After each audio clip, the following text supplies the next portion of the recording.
Facteurs qui influencent le développement du langage par le service d'orthophonie à la direction du programme jeunesse OSIUS de l'Estrie CHUS. Comme parent, il est normal de se demander pourquoi notre enfant présente une difficulté de langage. Dans une même famille, un enfant peut avoir des difficultés alors que ses frères et sœurs connaissent un développement sans particularité. Il est quand même fréquent de retrouver des prédispositions familiales. D'autres personnes dans la famille élargie peuvent présenter ou peuvent avoir présenté des difficultés de langage ou des problèmes d'apprentissage. On sait également que les garçons sont 4 fois plus à risque que les filles de présenter des difficultés de langage. Souvent, aucune cause aux difficultés de langage n'est identifiée. Toutefois, certains facteurs peuvent avoir un impact sur le développement du langage. Dans cette capsule, nous parlerons de l'influence des facteurs suivants sur le développement du langage. Les otites à répétition, les frères et sœurs, le tempérament de l'enfant, l'apprentissage de plus d'une langue. Parlons d'abord des otites à répétition. L'otite est une infection de l'oreille. Du liquide s'accumule et s'infecte derrière le tympan. Elle est souvent la conséquence d'un rhume. L'enfant entend moins bien les sons et les mots durant le temps de l'infection. Des otites à répétition peuvent affecter le développement du langage. L'enfant qui a une otite montre des signes d'infection à l'oreille. Il a mal, il pleure et tire sur son oreille. Il peut faire de la fièvre ou non. Parfois, les signes sont plus discrets. Il se sent bien, mais il parle fort ou il demande de répéter. Vous pouvez consulter votre médecin pour confirmer la présence d'une otite. Dans certains cas, le médecin demandera une consultation spécialisée avec un ORL, le médecin spécialiste des oreilles, du nez et de la gorge, pour offrir le traitement approprié. Vous pouvez prévenir les complications des rhumes, comme les otites. Le nez et les oreilles sont reliés par un canal nommé trompe d'Eustache. Les microbes peuvent facilement se déplacer du nez vers les oreilles, particulièrement chez les enfants. Vous devez donc dégager régulièrement le nez de votre enfant. Bien dégagé, le nez peut mieux jouer son rôle de filtre naturel contre les infections. Apprenez à votre enfant à se moucher une narine à la fois. Il est plus facile pour l'enfant de se pratiquer quand il n'est pas congestionné. Faites-en un jeu pour le motiver. Par exemple, vous tenez un mouchoir près du nez et vous vous amusez à le faire voler en soufflant l'air par le nez et en gardant la bouche fermée. Vous serez prêt le rhume venu. Également, pour dégager le nez de votre enfant, utilisez un vaporisateur nasal d'eau salée. Plusieurs compagnies en produisent avec des jets douceurs adaptés pour les enfants. La sensation peut être désagréable au début, mais votre enfant respirera beaucoup mieux ensuite. Vous pouvez aussi opter pour un rinçage nasal. Demandez au pharmacien de vous expliquer comment bien l'utiliser. Vous pouvez consulter le document du site Internet de l'hôpital Sainte-Justine. Les liens se trouvent à la fin de cette capsule.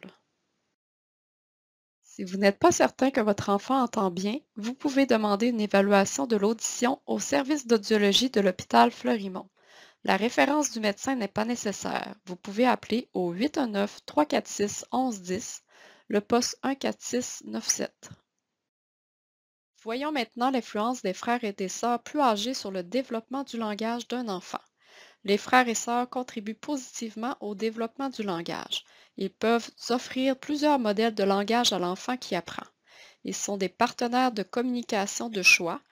Ils permettent à l'enfant de se pratiquer au quotidien lors de leurs interactions. Par contre, les frères et sœurs peuvent prendre beaucoup de place dans les conversations. L'enfant avec une difficulté de langage perd alors des occasions de se pratiquer. De plus, les frères et sœurs peuvent interpréter rapidement ce que l'enfant essaie de dire. Ils lui laissent peu de chances de développer ses moyens pour se faire comprendre par lui-même.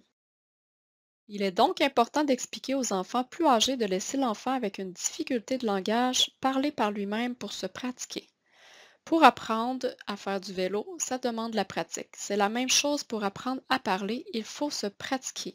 On peut donner cet exemple concret aux frères ou sœurs plus vieux. Comme parent, assurez-vous que chaque enfant puisse prendre son tour de parole dans la mesure du possible. Le tempérament de l'enfant et son comportement peuvent avoir un impact sur son développement du langage. L'enfant sociable entre facilement en contact avec les autres malgré un défi de langage et profite alors de plusieurs occasions de communiquer. L'enfant très actif ne maintient pas les interactions très longtemps. Il est facilement distrait et il peut être moins attentif aux mots. L'enfant peut retenir moins facilement les informations qu'il entend. L'enfant plus timide ou solitaire participe moins souvent aux interactions avec son entourage. Il a donc moins d'occasions de se pratiquer et d'entendre parler. De plus, l'état général de l'enfant peut influencer sa façon de communiquer. L'enfant peut être fatigué, malade, impatient, excité. Reconnaître le tempérament et l'état de votre enfant vous permet de vous y adapter. L'important est de lui offrir des occasions et des conditions favorables pour communiquer. Retenez qu'on ne doit jamais forcer un enfant à parler, peu importe son tempérament. Certaines personnes croient qu'un enfant ne parle pas parce qu'il est paresseux. Elles sont alors tentées de forcer l'enfant à dire les mots. L'enfant qui vit des difficultés de langage doit plutôt faire de grands efforts pour arriver à se faire comprendre. L'enfant communique du mieux qu'il peut.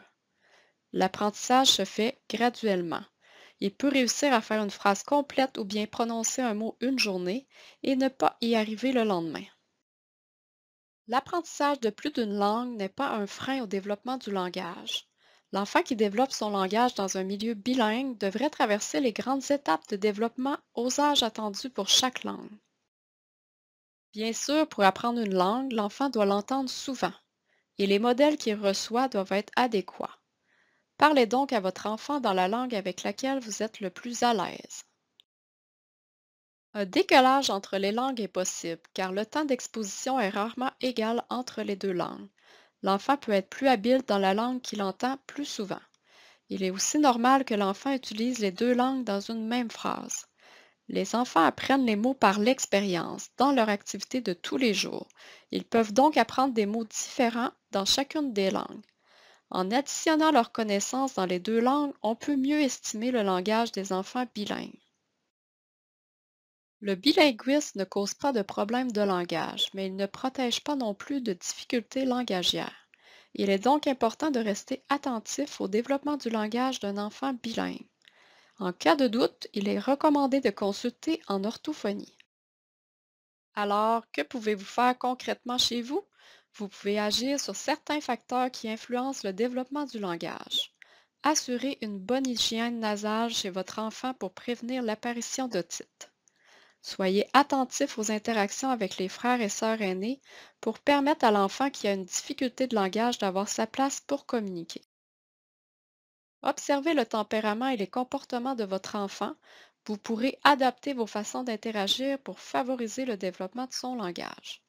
Si votre enfant grandit dans un milieu bilingue, utilisez la langue que vous maîtrisez le mieux. Nous vous invitons d'ailleurs à visionner la capsule Aider mon enfant à développer son langage. Nous y abordons des moyens simples et efficaces pour soutenir vos enfants qui apprennent à parler. N'hésitez pas à consulter les ressources suivantes. Merci de votre attention.